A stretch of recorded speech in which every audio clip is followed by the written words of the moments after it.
الحمد لله الذي لم يتخذ ولدا ولم يكن له شريك في الملك ولم يكن له ولي من الذل وكبره تكبيرا.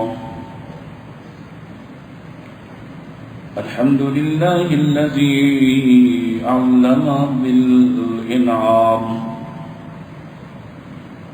وحرم الحرام، الذي خلق كل شيء وخلق الإنسان والأنعام، والصلاة والسلام على أشرف الأنبياء وسيد الأنام وعلى آله العظام وعلى أصحابه الكرام وعلى من اتبع الإسلام. اللهم صل على محمد وعلى آل محمد كما صليت على إبراهيم وعلى آل إبراهيم إنك حميد مجيد. اللهم بارك على محمد وعلى آل محمد كما باركت على إبراهيم وعلى آل إبراهيم إنك حميد مجيد. أعوذ بالله السميع العليم من الشيطان الرجيم. بسم الله الرحمن الرحيم. نحن نقص عليك نبعهم بالحق إنهم فتية آمنوا بربهم وزدناهم هدى. وقال الله تعالى هو الذي أرسل رسوله بالهدى ودين الحق ليظهره على الدين كله وكفى بالله شهيدا. إن أحسن الحديث كتاب الله وخير الهدي هدي محمد صلى الله عليه وسلم وشر الأمور محدثاتها كل محدثة بدعة وكل بدعة ضلالة وكل ضلالة في النار. حمد و ثنا، تعریفات، تسبیحات، تحلیلات و تکبیرات اللہ سبحانہ و تعالی کے لیے، جس کے بے شمار انگنت ناتعداد احسانات ہیں، جو سراپا احسان ہے، حقیقی محسن ہے، جس نے ہمیں ایمان کے ساتھ نفع بخش زندگی عطا فرمائی، صلاحیتیں عطا فرمائی، مال وسائل آسانیاں عطا فرمائی.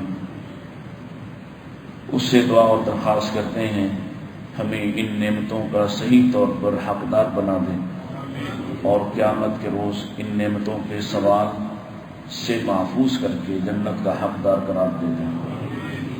درود السلام امام الانبیاء سید الاتقیاء جناب محمد مصطفیٰ صلی اللہ علیہ وآلہ وسلم کے. گزشتہ دنوں ایک قریبی شہر میں ایک مجلس ہوئی ہے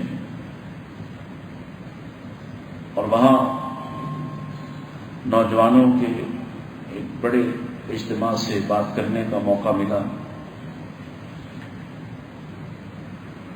پھر کافی طویل نشست سوال جواب کی اور اس سے احساس ہوا کہ کیا زہر ہے جو ہمارے نوجوان ذہنوں میں بھرا جا چکا ہے. اس میں والدین بھی قصوروار ہیں، حکومتیں، ریاستیں، ملک بھی قصوروار ہیں، ماحول بھی قصوروار ہے، تعلیمی ادارے بہت بڑے قصوروار ہیں. اسی حوالے سے چند ایک گزارشات نوجوانوں کے اس کردار پر جو اسلام کی نظر میں انتہائی اہمیت کا حامل ہے۔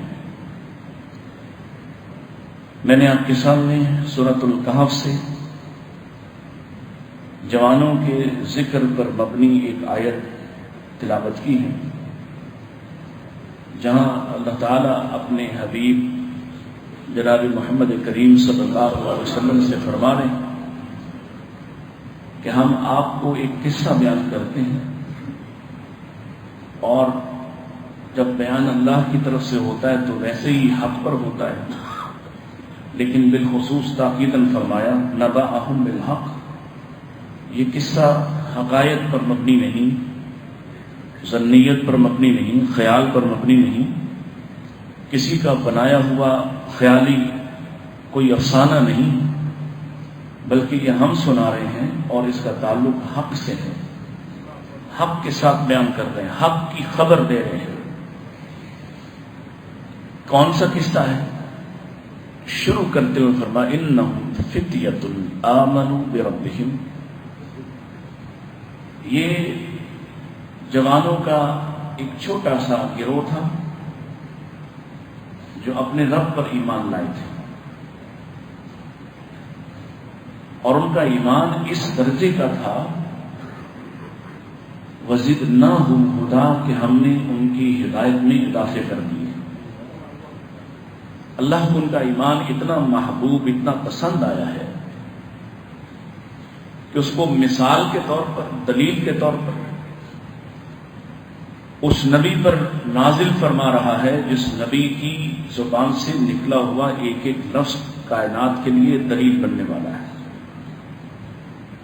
تاکہ جوانوں تک یہ خبر جائے جو کسی زمانے میں یہ سوچ رہے ہوں گے کہ اگر جوانی کا فائدہ نہیں اٹھانا تو پھر بوڑھے ہو کر تو سبھی نیک ہو جاتے ہیں، اس خیال والے معاشرے میں بھی لوگوں کا سامنا کرنا پڑے گا، جہاں یہ تصور کیا جاتا ہے، جہاں باوجود اس کے کہ مذہبی خیالات غالب ہیں کہنے کی حد تک، وہیں یہ بات کہی جاتی ہے کہ ابھی تو جوان ہے، ابھی ایسی حرکتیں نہیں کرے گا تو کب کرے گا، اور یہ تصور کیا جاتا ہے کہ جیسے نیکی کا تعلق بڑھاپے سے ہے، نیکی کا تعلق صلاحیتوں کے زائل ہونے کے بعد ہے، نیکی اور نیک بازی اور پاک بازی کا تعلق شاید زندگی کے ظاہری معاملات سے معطل ہو جانے کے بعد کا ہے، اور یہ رعایت معاشرے کے اندر موجود ہے، والدین کے ہاں بھی موجود ہے، اداروں کے ہاں بھی موجود ہے، اور اگر کوئی جوانی میں ہی عبادت گزار ہونے کی کوشش کرے، نیکوکار ہونے کی کوشش کرے، یا ایسا ماحول اختیار کر لے، وہ بڑے بوڑھوں کے ساتھ بیٹھنا اٹھنا شروع کر دیں، وہ علماء اور سنجیدہ لوگوں کے ساتھ بیٹھ جائے، تو ایسے جوان کے بارے میں گھر والے بھی فکر مند ہو جاتے ہیں اور معاشرہ بھی تنقید کرتا ہے کہ یہ کدھر کو چل پڑا ہے، ابھی تو اس کے کھیلنے کودنے کے دن ہیں۔ سو اس مائنڈ فریم کے ساتھ، اس خاص ایک تصور کے ساتھ جو معاشرہ آگے بڑھ رہا ہے، اس کے جوان آج اس حد تک دین سے دور یا بیزار ہو چکے ہیں کہ وہ ایسے ایسے عجیب و غریب سوال کرتے ہیں کہ آپ کی روح کانپ اٹھے اگر آپ کے دل میں ایمان کی کوئی عمق باقی ہے، کہ یہ کیسے لوگ ہیں، یہ کہاں سے پیدا ہو گئے ہمارے بچے، ایسے ایسے کفریہ سوالات کرتے ہیں کہ جن سوالات پر تنقید کرنے کا دل کرتا ہے، لیکن جب آپ معالج ہوتے ہیں تو آپ جواب دیتے ہیں، تنقید نہیں کرتے۔ سو بات پلٹ کر جب واپس آتی ہے تو انشاءاللہ اس کا جواب ہے۔ جوانی کھیل کود کا یا تماش بینی کا کوئی نام نہیں تھا، دراصل یہ اللہ کی طرف سے بہت بڑی نعمت ہے، اتنی بڑی نعمت کہ دو احادیث میں آپ کے سامنے رکھ دیتا ہوں۔ پہلی حدیث، اللہ کے نبی صلی اللہ علیہ وسلم نے ارشاد فرمایا، یہ ترمذی شریف کی روایت ہے، صحیح روایت ہے، آپ نے فرمایا لا تزول قدما ابن آدم، آدم کے بیٹے کے قدم ہل نہ سکیں گے یوم القیامت من عند ربہ، قیامت کے روز اپنے رب کے سامنے سے حتی یسأل عن خمس، حتیٰ کہ 5 باتوں کے جواب نہ دیتے ہیں. یعنی یہ 5 سوال نصاب کا حصہ ہیں، اور یہ زندگی جو آپ گزار رہے ہیں اس سے متعلق جو ابتدائی اہم ترین سوال آپ سے کیے جائیں گے، اور کوئی بھی آدمی کسی بھی آدم کی اولاد میں سے کسی ایک کے بھی قدم ہل نہ سکیں گے سرزمین حشر سے جب تک کہ اللہ ان سے یہ 5 باتیں نہ پوچھ لے. ایک طبقہ وہ ہے جن سے کوئی سوال نہیں ہوگا، یعنی وہ لوگ ہیں جنہوں نے اپنی زندگی کو اپنے رب کی طرف لانا ہی پسند نہیں کیا. ان کا کوئی امتحان نہیں، ان سے کوئی سوال نہیں، یہ سوال سے پہلے ہی جہنم پہنچا دیے جائیں گے جنہوں نے اللہ کو قبول ہی نہیں کیا. اور ایک طبقہ ایمان والوں میں سے بھی ایسا ہے جس سے کوئی سوال نہیں ہونے والا، گویا اس نے حق ادا کر دیا اپنے رب کی نعمتوں کے شکر کا اور اپنے رب کو ماننے اور اس کے اعتراف کرنے کا، کہ اس سے بھی سوال نہیں کیا جائے گا. اب یہ درمیان کے وہ لوگ ہیں جنہوں نے کہیں نہ کہیں کمی بیشی کر رکھی ہے، جنہوں نے کسی نہ کسی جگہ کوئی کمی بیشی کی، نیک اعمال بھی کیے ہیں، برائیاں بھی کی ہیں. ان سے خصوصی طور پر سوال ہو رہا ہے، درمیان سے خاص طور پر نکال کے. اور پہلا سوال ہی اس کی عمر سے متعلق ہے. عن عمر فیما افناہ، کہاں صرف کر کے آئے ہو، کہاں خرچ کر کے آئے ہو. یہ عمر تمہیں دی تھی، یہ دورانیہ تمہیں دیا تھا، اور فیصلہ کرنے کے لیے تو ایک گھڑی بھی کافی ہے. فیصلہ کرنے کے لیے تو ایک لحظہ بھی کافی ہے. اگر آج تمہارے سینے پر کوئی بندوق رکھ کے کھڑا ہو کر یہ پوچھ لے تو ایک لمحہ لگے گا تمہیں جواب دیتے ہوئے، لیکن وہ مہلت جو دکھائی نہیں دیتی اس کے بارے ہم اتنے بے فکر ہیں. وہ دراصل فیصلے کی گھڑی تھی جو اللہ نے ہمیں عطا فرمائی. اور اگر اس کو آخرت کی عمر کے مقابل اس کی کوئی کیلکولیشن کی جائے، جس کا ایک دن 1000 کا، یا پہلا دن جو قیامت کا روز ہے جو جزا کا دن ہے، جس دن بدلے یا حساب لیا جائے گا، وہ 50,000 سال کے برابر ہے. اگر اس زندگی کے ساتھ آپ اپنی زندگی کو، اس 100 سالہ 60 سالہ 70 سالہ زندگی کو دیکھیں، میچ کریں، تو یہ آخرت کی زندگی کا صرف ایک پل دکھائی دیتا ہے جس میں آپ نے یہ فیصلہ کرنا تھا، اما شاکرم و اما کفورا. آپ شکر گزار لوگوں کی طرف ہیں یا نافرمانوں کے ساتھ کھڑے ہیں. یہ ایک گھڑی تھی، لگ یہ رہی ہے کہ بڑی طویل ہے، اور جو گزر جاتی ہے وہ اتنی حقیر لگتی ہے اور اتنی قریب لگتی ہے جیسے ابھی پاس سے گزری ہو.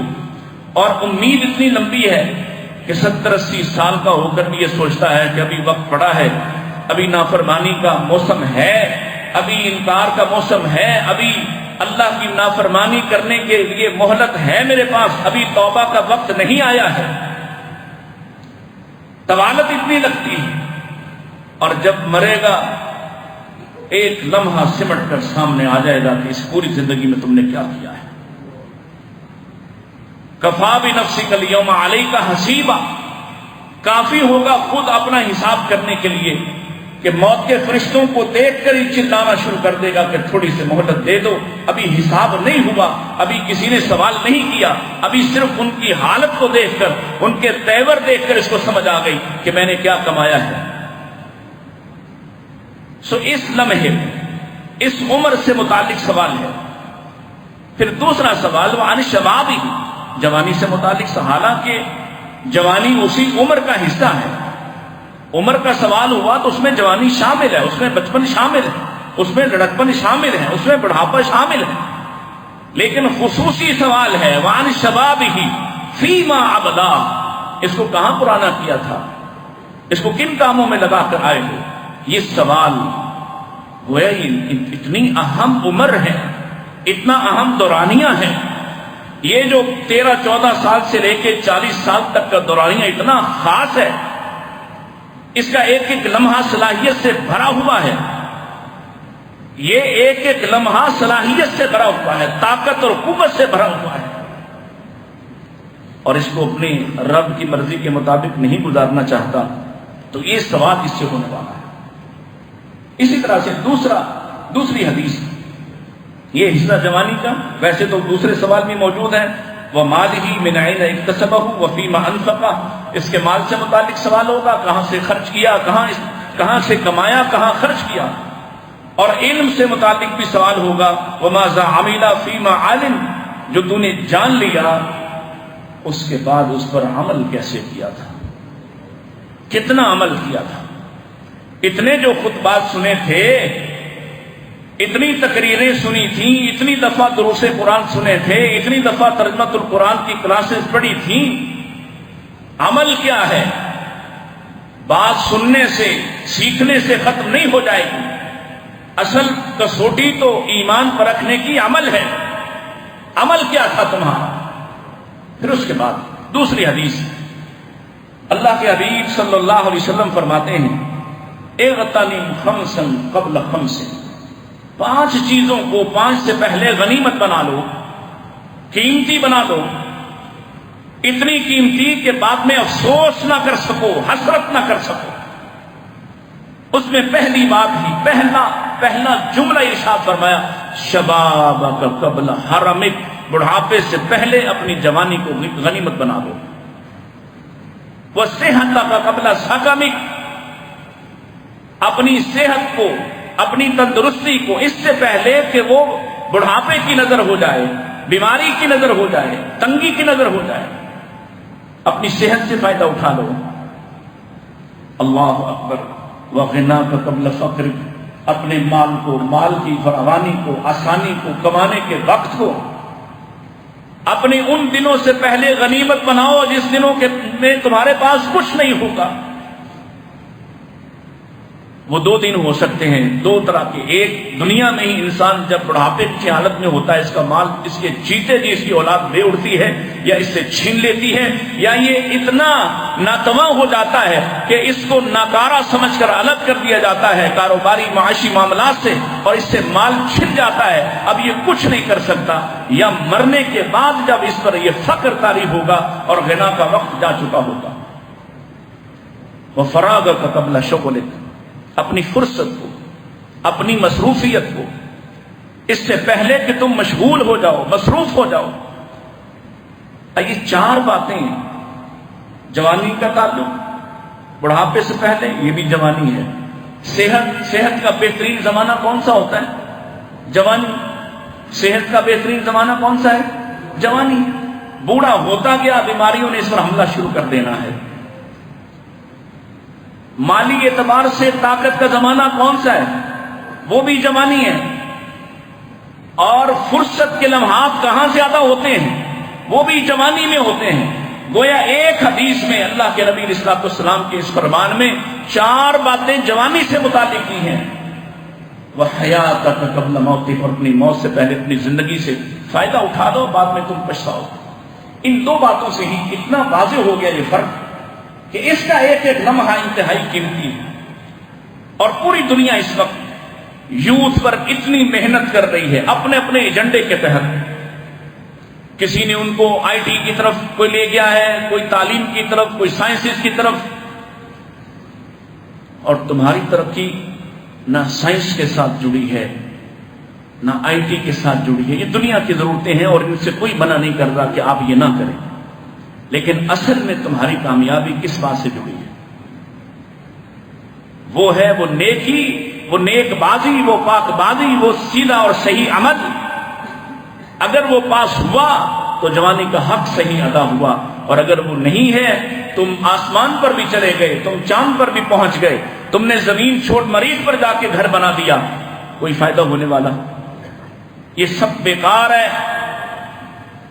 یہ سب بیکار ہے اس صورت میں جب تم نے اصل ہدف پر نظر نہ رکھی، وہ ہے نجات۔ اور نجات کہاں سے؟ فمن زحزح عن النار وادخل الجنہ، یہ جو جہنم سے نجات ہے، یہ جو جہنم سے نجات حاصل کر کے جنت کا داخلہ ہے، اصل کامیابی، اصل ہدف تو وہ ہے۔ لیکن آج آپ کے سامنے ہے کہ ہمارے ہاں نوجوانوں کو کس طرف لگا دیا گیا ہے، یوتھ کو کون سی پٹی پڑھا دی گئی ہے۔ کیا آپ حیران ہوں گے، ایسے ایسے مسائل، ایسی ایسی باتیں اور خود ہمارا قصور ہے.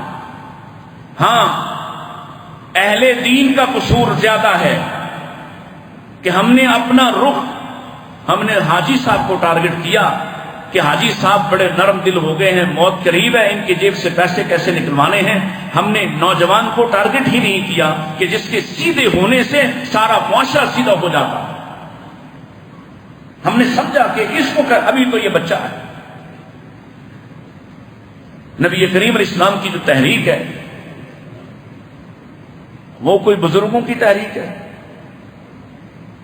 بزرگ بابوں نے تو انکار کیا ہے، بڑے بڑے سرداروں نے تو انکار کیا ہے، رد کیا ہے آپ کو. اور قبول کس نے کیا ہے؟ جوانوں نے قبول کیا ہے.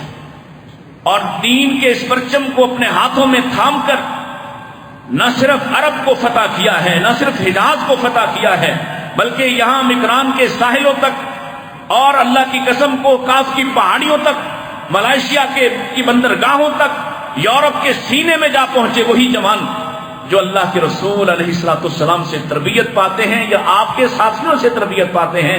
صرف صحابہ کے دور تک ہی یورپ تک اسلام پہنچا ہوا ہے، ادھر سندھ تک اسلام پہنچا ہوا ہے. یہ ان جوانوں کی وجہ سے تھا جنہوں نے محمد رسول اللہ کی تربیت حاصل کی ہے، جنہوں نے آپ سے تربیت پائی ہے. آپ نے ان جوانوں سے، اچھا ہمیں مل بھی جائیں اگر جوان تو ہم اپنے اپنے مقاصد پر لگا رکھیں. آپ دیکھ رہے ہیں اس وقت جو سیاسی پارٹیاں ہمارے ہاں کر رہی ہیں، گالی بریگیڈ بنائے ہوئے، مذہبی پارٹیوں نے گالی بریگیڈ بنائے ہوئے، اپنے مخالف کو روندنے کے لیے جھوٹ سچ ملانے والے ان نوجوانوں کو تھپکی دی جاتی جو دوسروں پر چڑھ دوڑتے ہیں. ہم نے کبھی سکھایا ہی نہیں کہ محمد رسول اللہ کی تحریک کیا تھی، آپ کی تحریک کیا تھی، آپ نے کیا تربیت فرمائی تھی ان کی، آپ نے کیسے کیسے کام لیے تھے ان سے. کہ صرف آپ بدر کو دیکھیں، بدر جوانوں کی، اللہ کی قسم جوانوں کی جنگ تھی، جوانوں کی. اور وہ غرور میں مبتلا مکے والے آئے تھے. ہمارے سامنے یہ بچے ہیں، وہ بچے جنگ میں شامل تھے جنہوں نے شامل ہونے کے لیے اللہ کی قسم پنجوں پہ کھڑے ہو کے اپنا قد بڑھا کے مصطفیٰ کی نظروں میں اپنے آپ کو جوان شو کیا تھا. وہ برابر نہیں تھے دوسروں کے، اپنے پنجوں پر کھڑے ہو کے بلند ہونے لگے.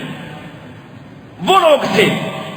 یہ اس دور میں سب سے بڑے فرعون کو قتل کرنے والے دو نوجوان ہیں جن کو اپنے دائیں بائیں دیکھ کر عبد الرحمن ابن عوف غیر محفوظ تصور کرتے ہیں اپنے آپ کو کہ میرے دونوں طرف تو بچے ہیں، میں تو چاروں طرف سے خالی ہوں، مجھ سے کوئی لڑے گا تو مجھے دائیں بائیں سے بچانے والا کوئی نہیں. اور وہی ان کے کان میں پوچھنے، چچا بتاؤ تو صحیح وہ اللہ کا دشمن سب سے بڑا کہاں ہے، ذرا اشارہ تو کرو، تم نے کیا کرنا ہے؟ ہماری ماں نے کہا تھا آج اس کو چھوڑنا نہیں ہے، ہماری ماں نے کہا تھا آج لوٹنا نہ. اور کہتے ہیں ابھی دوسرے کان میں بھی وہی سوال ہوا، ابھی صرف ایسے اشارہ کیا، وہ اللہ کا دشمن ہے، وہ لمبی گردن والا، وہ اپنی سواری پر بیٹھا ہوا، تکبر کا مارا ہوا، ایسے لگا جیسے تیر چھوڑے ہیں. اور یوں لمحوں میں ابو جہل زمین پہ پڑا ہوا تھا اور خاک و خون میں لطپت تھا.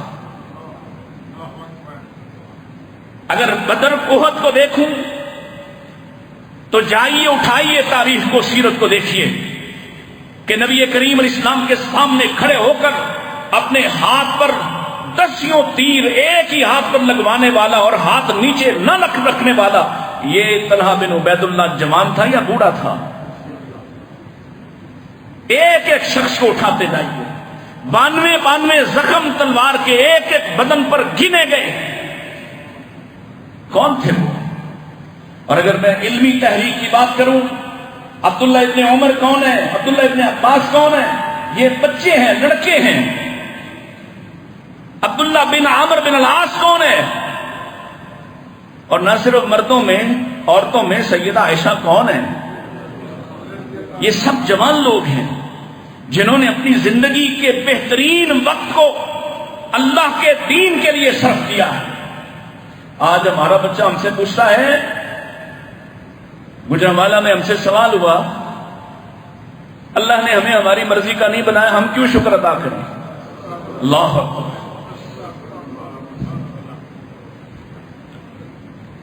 میں جواب دینے کے لیے گیا تھا، اس لیے رویا نہیں کہ اس تعلیم نے، جس نے میرے ملک کے نوجوان کے دل میں یہ زہر بھرا ہے، اس معاشرے نے، اس تربیت نے، جس میں ماں باپ بھی قصوروار، استاد بھی قصوروار، کیوں کریں شکر ہمیں ہماری مرضی کا نہیں بنایا؟ سوچئے ذرا، یہ سوچے کہاں، اور یہ مسلمان بچوں کی بات کر رہا ہوں، یہ کافروں کے بچے کی بات نہیں ہے۔ کافر ہم سے یہ سوال کرتا، ہمارے پاس جواب اور تھا۔ اگر آپ کے لیے یہ سوال آج بڑا نہیں ہے تو یہ کل سوال آپ کے گھر میں پہنچا ہوگا۔ اگر آج آپ نے اس کو بچپن سے شکر نہ سکھایا ہوتا، آپ نے سکھایا ہوتا تو یہ سوال نہ آتا۔ آپ نے نہیں سکھایا تو یہ سوال ہے۔ وہ سمجھتا ہے کہ ہم اپنی مرضی کے ہمیں ہونا چاہیے تھے۔ کیوں بناتا آپ کو آپ کی مرضی کا؟ آپ نے اس کو کوئی رقم دے رکھی تھی کہ آپ کی مرضی کی پروڈکٹ تیار کر دے؟ وہ خالق ہے، وہ جس کو جیسا چاہے، هو الذی یصورکم فی الارحام کیف یشاء، اس کی مرضی ہے، اس کی مخلوق کو۔ یہ کیا سوال ہے؟ لیکن دشمنوں نے بھرا۔ میں تیرے مزار کی جالیوں کی مدحتوں میں ہی مگن رہا، تیرے دشمنوں نے تیرے چمن میں خزاں کا جال بچھا دیا، ہمیں خبر ہی نہیں ہوئی، ہمارے گھر کو آگ لگ گئی۔ ہم سمجھنے ہم بڑے کامیاب ہو گئے، ہمارے بندے اتنے ہو گئے، ہماری مسجد اتنی بڑی ہوگی، ہمارے علاقے اتنے بڑے ہو گئے، ہم اتنے کامیاب ہو گئے۔ اور اللہ سے کیا ہو رہا ہے؟ صحبت میں، تعلق میں، رفاقت میں، محبت میں، ماحول میں تھا، اس کو چھوڑا۔ آج ہمارے نوجوان کو وہ باتیں یا وہ اسکالرز یا وہ اسکالر بھی نہیں، وہ اسپیکرز اچھے لگتے ہیں جو منفی چیزوں کو اچھالتے ہیں۔ حسین یزید کی جنگ کو چھیڑ دیا اور بس مشہور ہو گئے۔ اب ایک سوال یہ بھی ہوا کہ جناب ہم کیوں نہ تنقید کریں حضرت حسین کے مخالفین پر؟ مخالفین ہی کیا، جو بھی ان کو دوسروں کو گالی نہیں دیتا اس پر بھی کیوں تنقید نہ کریں؟ میں نے عرض کیا تھا کہ اس پورے واقعے کا عینی شاہد صرف ایک مرد نوجوان بچا ہے، اس کی زندگی کو اٹھا، وہ بیٹا ہے حسین کا۔ اگر اس نے آ کے یزید کو گالی دی تو دے تو بھی، اگر اس نے آ کے صحابہ پر تان رکھا تو تو بھی رکھ، اگر اس نے آ کے الزام مدینے والوں پر لگایا تو بھی لگا لے، اور اگر وہ چپ رہا، وہ صبر کرتا رہا، اس نے دوبارہ فتنہ کھڑے نہیں ہونے دیا تو بھی باز آ جا۔ لیکن یہ کون سکھائے گا؟ یہ کس کا کام ہے؟ جس نے اپنے بندے گھیرے ہوئے، جس کو یہی فکر ہے کہ میں کیسے طاقتور ہوتا ہوں، لوگوں کے ذہنوں پر غلاف کیسے چڑھانا ہے، ان کے ذہنوں کو کیپچر کیسے کرنا ہے۔ محمد رسول اللہ تو صلاحیتوں سے فائدہ اٹھاتے تھے، آپ تو جوانوں کو ان کی صلاحیت کے مطابق کام دیتے تھے، ان کے ذمے کام لگائے، ان پر اعتماد کیا، ان پر اعتبار کیا۔ اٹھائیے حزاب کی جنگ کو، دو نوجوان ہیں، دونوں سے عظیم کام لیا۔ ایک ادھر سے دشمن کے کیمپ سے مسلمان ہونے آ گیا ہے نوجوان، آیا ہی اس لیے تھا، اس جنگ میں شریک اس لیے ہوا تھا کہ ایسے اکیلا بستی سے نکلوں گا جانے کوئی نہیں دے گا، جب یہ جا رہے ہیں ان کے ساتھ جاتا ہوں۔ رات کی تنہائی میں میرے مصطفیٰ کو ملنے آیا، آپ کے خیمے میں داخل ہوا، لایا گیا، لوگوں نے سمجھا شاید کسی سازش کے ساتھ آیا ہے، گرفتار کر کے پیش کیا گیا۔ اللہ کے رسول اسلام کے سامنے آ کے کہنے لگا میں آپ کی تحریک میں شامل ہونے کے لیے دشمن کی صف میں مل کر آیا، میرے نبی نے کام دیا، کہا جاؤ پھر رات بھر کا مشن کر کے آؤ۔ یہ دو دشمن اللہ کے دین کے، ادھر یہود ادھر کفار، یہ آپس میں ساز باز کیے ہوئے، ان کے دلوں کے اندر نفاق ڈالو، ان کے اندر دراڑ ڈال دو۔ رات میں اللہ کی قسم اس نوجوان نے دونوں طبقات کو ایک دوسرے کے مخالف کھڑا کر دیا۔ وہی جو آپس میں یکجان تھے کہ ہم ادھر سے حملہ کریں گے، تم ادھر سے حملہ کریں گے۔ اور سیدنا حذیفہ بن یمان کیا شاندار نوجوان ہے، اور اس قدر بتایا جو بیوی کو بھی نہیں بتایا، جو عمر اور ابو بکر کو بھی نہیں ذکر کیا، وہ راز صاحب و سر رسول اللہ کا رازدان یہ جوان ہے جس کو آپ نے بڑی بڑی اہم خبریں منافقین کے نام تک بتلا دیے۔ یہ ایسا نوجوان صلاحیت سے فائدہ کیسے اٹھایا، خود بیان کرتے ہیں طویل روایت پر، نبی کے ہمسایہ بھی ہوں گے کہ نبی نے دعا کا وعدہ کیا، جو جائے گا خبر لے کے آئے گا واپسی کی یقینی ہے، اور میری دعا ہے اللہ اسے جنت میں میرا ہمسایہ بنا دے۔ یہ رسول اللہ کا ہمسایہ بھی ہے، دنیا میں بھی رسول اللہ کے ساتھ رہا اور حشر میں بھی، آخرت میں بھی، جنت میں بھی رسول اللہ کا ساتھی ہوگا۔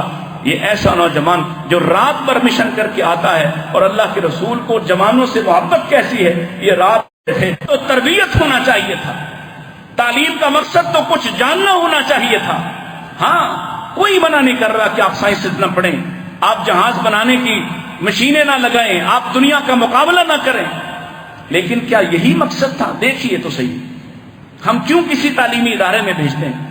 ہمارے علاقے میں اگر کوئی ایسا تعلیمی ادارہ بھی ہو جہاں کا پتہ ہو یہ تربیت اچھی کرتے ہیں، لیکن ہیں تھوڑے سے مذہبی سے، بس یہی بات کافی ہے ان سے دور ہونے کے لیے۔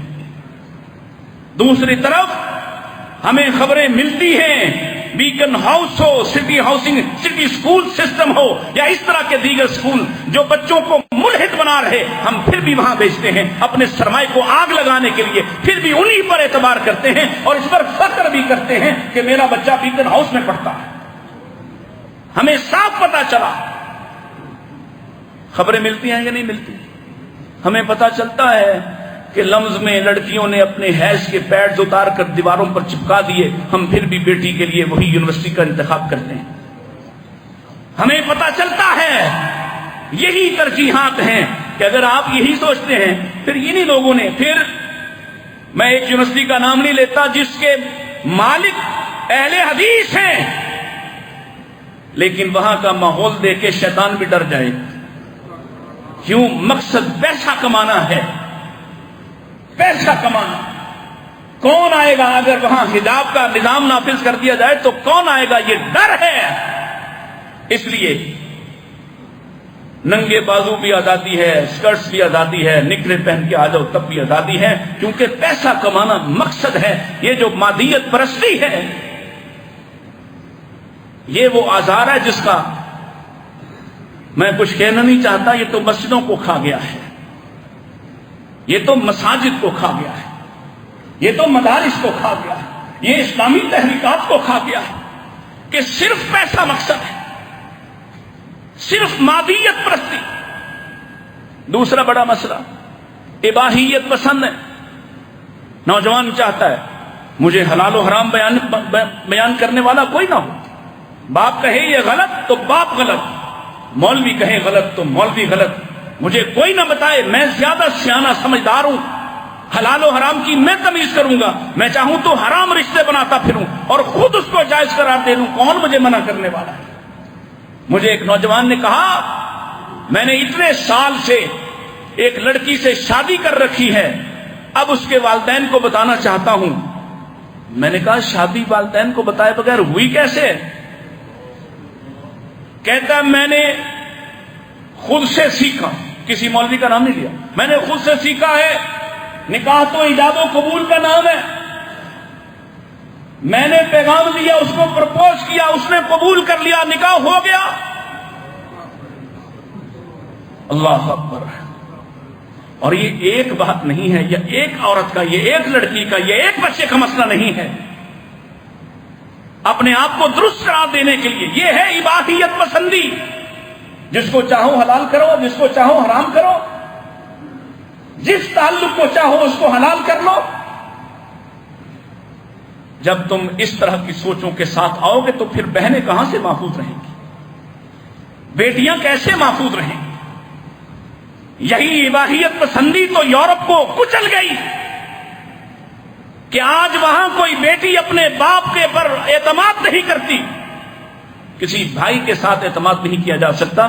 یہ تمہاری طرف بھی آ گیا کیونکہ تم نے کوئی تربیت، کوئی تعلیم، کوئی نظام رہنے نہیں دیا، کسی بات پر رجسٹ کیا ہی نہیں۔ تمہارے بچوں کو سور کی خنزیر کی شکلوں والی شرٹیں پہنا دو تب بھی پہن لیتے ہیں. تم نے کبھی نہیں کہا ہم نہیں پہنیں گے، ہم نہیں پہنیں گے. یہ تو صحابہ کرام تھے. اللہ کی قسم ہے جس کپڑے پر شک گزرتا کہ اس کی دباغت میں حرام جانوروں کا کچھ شامل، چربی بھی شامل ہے، نہیں پہنا کرتے تھے. یہ تو صحابہ کی صحبت، یہ تو تعلق تھا رسول اللہ کا. اور اس صحبت سے ہم حل کیا تھا اس کا؟ حل وقت ختم ہو رہا ہے. حل کیا تھا؟ سب سے بڑا حل کیا تھا؟ آپ کا ماحول. ماحول کتنا اثر انداز ہوتا ہے. پیارے رسول نے فرمایا تھا نا کل مولود یولد علی الفطرہ، ہر پیدا ہونے والا فطرت پر پیدا ہوتا ہے. اگر اسے ساری دنیا سے الگ تھلگ کر کے رکھا جائے، کوئی انسان جوانی تک اس کے سامنے نہ آئے، کوئی اس کو تعلیم نہ دے، کوئی اس کی تربیت نہ کرے، اللہ کی قسم توحید پرست ہوگا. توحید پرست ہوگا، اللہ کو ماننے والا ہوگا اگر فطرت پر ہے. اور ہم نے کیا کیا؟ فَأَبَوَاهُ، ہم سمجھتے ہیں یہودی ماں باپ نے ہی بچے یہودی بنائے ہیں، عیسائی ماں باپ نے ہی بچے عیسائی بنائے ہیں، صابیوں مجوسیوں نے ہی اپنے بچوں کو مجوسی بنایا ہے. ذرا اپنے بارے میں غور کیجئے، ہم اپنے بچوں کو کیا بنا رہے ہیں؟ کیا فرق ہے ہمارے ماحول میں اور ایک یہودی کے ماحول میں؟ کیا فرق ہے؟ جہاں مائیں نماز نہیں پڑھتی، جہاں گھر میں کوئی دین و ایمان کی بات نہیں کرتا، جہاں اس طرح سے اٹھایا جاتا ہے اٹھ جاؤ اسکول کالج جانے کا وقت ہوا، بتاؤ وہاں کیا فرق ہے؟ کیا کافر اپنے بچوں کو اسکول کے لیے نہیں جگاتے؟ اس کے لیے تیار نہیں کرتے؟ وہ لنچ دے کر نہیں بیچتے؟ وہ کتابیں اٹھوا کر نہیں بیچتے؟ کیا فرق ہے؟ ہاں، یہ تو فرق ہونا تھا کہ جب کوئی اٹھتا یا جگاتا یا جگتا کہ اٹھو بھائی اللہ کے سامنے پیش ہونے کا وقت ہو گیا ہے، اس گھر کا ماحول مختلف ہوتا، اس کی تربیت میں وہ بیج شامل ہو جاتا جس بیج کی آبیاری سے اللہ کی قسم ہے ایماندار اولاد پیدا ہوتی، فرما بردار اولاد پیدا ہوتی. ہم نے اس کو پسند ہی نہیں کیا. آج نوجوانوں سے پوچھو شادی کرنی ہے جی، ڈاکٹر تلاش کر رہا ہوں. کیا کرنی ہے ڈاکٹر؟ یہ فلاں اچھے ادارے سے پڑھ کے آئی ہے، حجاب مجھے نہیں چاہیے، یہ تو معاشرے سے کٹ کے رہے گی، یہ تو پردہ کرے گی، یہ تو میرے بھائیوں کے ساتھ ہنسی کھیل مذاق نہیں کرے گی، میرا تو ماحول ایسا نہیں. ماحول کتنا اثر انداز ہوتا ہے. یہ پہلا حصہ والدین. دوسرا حصہ استاد کا. کون سا استاد چاہیے؟ جس نے کبھی توحید ہی نہ سکھائی ہو، جس کے سبق میں کبھی اللہ کی تعریف شان حمد بیان ہی نہ ہوئی ہو. ہاں، اگر وہ افلاطون کے اقوال سنائے تو بڑا استاد، ارسطو سقراط کی باتیں کرے تو بڑا استاد، اگر وہ یورپ کے کسی استاد کے نفسیات دان کی، کسی ماہر نفسیات کی بات کرے بڑا استاد، اور اگر محمد رسول اللہ کا قول پیش کرے، اگر رسول اللہ کی بات کرنے والا ہو، حضور کی سیرت سنت بیان کرنے والا ہو، تو فکر لگ جاتی ہے کس مولوی کے پاس پھنس گیا. پریشانی. یہ دوسرا حصہ تھا صحبت کا، استاد. اور استاد کیا ہوتا ہے؟ یہ تو محمد رسول اللہ کو دیکھیے کیسی تبدیلی آتی ہے استاد کے پاس آ کر.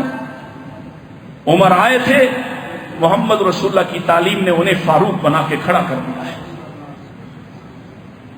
زید ابن عاصم کو دیکھیے، عبداللہ ابن عمر کو دیکھیے، عبداللہ ابن عباس کو دیکھیے، سیدہ عائشہ کو دیکھیے. شاگردوں کے اندر استاد کا جوہر نظر آتا ہے. کیا فرق پڑتا ہے؟ صحبت. تیسرا حصہ جب وہ بڑا ہوتا ہے تو دوستی، تعلق. مجھے کیا پرواہ وہ کس کو دوست بناتا ہے. ہاں، میں یہ کہتا ہوں مالدار لوگوں سے دوستی کرنا، غریبوں سے دوستی نہ کرنا، طاقتوروں سے دوستی کرنا. گھر سے سبق دے کے بھیجتا ہوں. اور پھر وہ طاقتوری تلاش کرتا ہے چاہے وہ نشئی ہی کیوں نہ ہو، وہ اسے آئس پر لگا دے تو کوئی فرق نہیں پڑتا، ہاں یہ مدرسے میں پڑھتا ہے چھوڑو اس کی دوستی کو، یہ تو تمہیں بھی لے ڈوبے گا۔ دوست کتنا بڑا کردار ادا کر سکتا ہے، اللہ کی قسم ہے محمد رسول اللہ کی دوستی نے ابو بکر کو کیسا فائدہ پہنچایا دیکھو تو صحیح ذرا۔ دوست کیا ہوتا ہے؟ اللہ کے نبی علیہ السلام نے مثالیں دی، اچھے دوست کو افطار کی صورت میں پیش کیا، جس کے پاس اٹھو بیٹھو تو ہر وقت معطر رہو، اور برے دوست کو مثال دی ہے، اس نے کسی تہوار کی تحقیر نہیں کی، مثال دی ہے ماحول کی وجہ سے، اگر تم بھٹی والے کے پاس بیٹھو گے، لوہے گرم کرنے والے کے پاس بیٹھو گے، آگ لگانے والے تنور والے کے پاس بیٹھو گے، تمہارے کپڑے بھی آلودہ ہوں گے، تمہارے نقشے بھی آلودہ ہوں گے، اور تمہاری سوچیں بھی ویسی ہو جائیں۔ دوست کتنا بڑا ہوتا ہے، یا دوستی کی یہ کیفیت کتنی خوفناک ہو سکتی ہے۔ رب کے قرآن کا صرف ایک جملہ پڑھ دیتا ہوں کہ جہاں حسرت کے ساتھ وہاں ناکام ہونے والا اپنی ناکامی کی وجوہات میں سے ایک بڑی وجہ یہ بیان کرتا ہے، یا ویلتا لیتنی لم اتخذ فلانا خلیلا، اے کاش اس بدبخت دوست کا میں دوستی اختیار ہی نہ کرتا کبھی۔ یہ دنیا میں تو بڑے مجھے اچھے لگتا تھا کہ چلو نشہ کرتا ہے تو میرا دوست تو ہے نا، زناکار ہے تو میرا دوست ہے، کیا کروں، بدکار ہے، اور نہیں میرے بھائی تو رشتے نہیں خود بنا سکتا تھا، دوست تو خود بنا سکتا تھا، رشتے تو خود نہیں بنا سکتا، اسی لیے وہ کافر بھی ہوں، مشرک بھی ہوں، منکر بھی ہوں، گستاخ بھی ہوں، ان کے ساتھ نباہ کرنا تھا، ان کے ساتھ صلہ رحمی کرنا تھی، لیکن دوستی کے لیے نہیں کہا کہ اگر وہ کافر ہے، مشرک ہے، ملحد ہے، تیرے دل کو آلودہ کر رہا ہے پھر بھی دوستی اختیار کیے جانا، ہرگز نہیں۔ یہاں ہم سے لوگ کہتے ہیں وہ جی دوست ہے قادیانی ہے تو کیا کروں، دوست ہے رافضی ہے تو کیا کروں، کیا کرو، انکار کرو، علیحدہ ہو جاؤ، علیحدہ ہو جاؤ، علیحدگی اختیار کر لو۔ اگر یہ نہیں کرو گے یہ تمہیں لے ڈوبے گا، بے نماز ہے، نماز کا منکر ہے، نماز کا باغی ہے، دور ہٹ جاؤ اس سے، اور دکھاؤ تو صحیح نا کہ تمہیں اللہ زیادہ محبوب ہے، دوستی محبوب۔ یہ وہ طرز عمل تھا جو اختیار کرنا تھا۔ اور آخری بات میں عرض کروں، بہت بڑا ایشو، وقت نہیں بچا اس پر بات کرنے کے لیے، اسکرین ایڈکشن، موبائل، لیپ ٹاپ، اسکرین، اس سے بڑا اور اس سے برا نشہ آج تک دنیا میں کسی نے دیکھا نہ سنا۔ جوانوں کو کھا گیا، تنہائیوں کو لے گیا، ہر آدمی کے پاس، ہر جیب میں پڑا ہوا۔ اور اب دیکھیے وہ رسول پاک نے فرمایا تھا، یصبح الرجل مؤمنا ویمسی کافرا، ایک وقت ایسا آنے والا ہے اس سے پہلے اچھے اعمال کر لو، وگرنہ وہ وقت آیا ہی کھڑا ہے جب آدمی صبح کو مومن ہوگا، شام کو کافر ہو چکا ہوگا، رات کو مومن ہوگا ویصبح کافرا، صبح تک کافر ہو چکا ہوگا۔ آ گیا وقت، اور اب یہ جوان تک نہیں، لڑکے تک نہیں، ہماری بے وقوفی کا عالم یہ ہے، یہ شیر خار بچوں تک پہنچا ہے۔ ہم بے فکر ہو گئے، مائیں مطمئن ہوگی، چلو اس کام لگا دو، بس یہ نہ مجھے پوچھے نہ میں اس کو پوچھوں، یہ تو اللہ کے سامنے جا کے پتا چلے گا۔ جب تم سے سوال ہوا، یہ اولاد میں نے نعمت دی تھی تمہارے سامنے لوگ بلکتے تھے جن کو نہیں ملی، تمہیں دی تھی، تمہیں اعزاز دیا تھا، تمہیں بیٹے اور بیٹیاں ملا کر دی تھی، کیوں دیے تھے؟ کہ تم ان کو آگ لگا کے آ جاؤ۔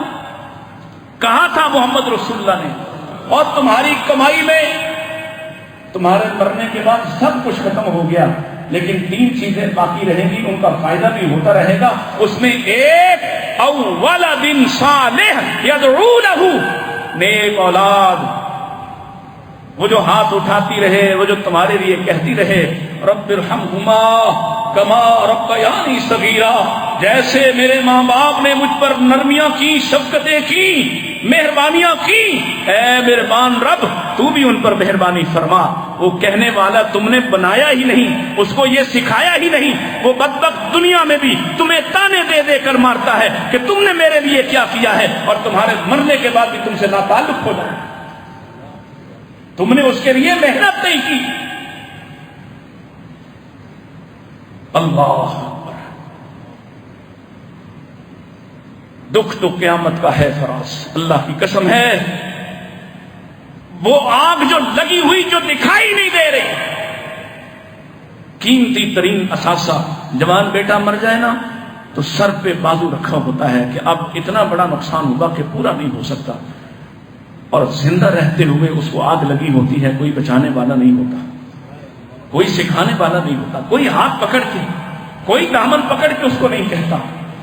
یہ تو محمد رسول اللہ کی تحریک کو جانو، آگ لگی ہوئی تھی ایک نوجوان کو جس نے آ کے کہا تھا اے ذل بالزنا، مجھے زنا کی اجازت دے دو، آؤ نا محمد رسول اللہ کی طرح سے سکھائیں۔ ہاتھ تھاما، پیار کیا، محبت کی، اور پیار سے سوال کیے بتا اگر کوئی تیری ماں کے بارے ایسا سوچے تو کیسا پسند کرتا ہے؟ اگر بہن کے ساتھ، بیٹی کے ساتھ، چچی کے ساتھ، خالہ کے ساتھ، پھوپھی کے ساتھ، باپ بیٹھے نا گھر میں اور اس کی نظروں کو پڑھیں اور پوچھیں اگر تیری نظریں گلی محلے کی عورتوں، بیٹیوں، بہنوں پر لمبی ہوتی ہیں تو بتاؤ تمہاری بہن کے ساتھ کوئی ایسا کرے تو کیا کرو گے؟ علاج ہو جائے گا انشاءاللہ، علاج ہو جائے گا۔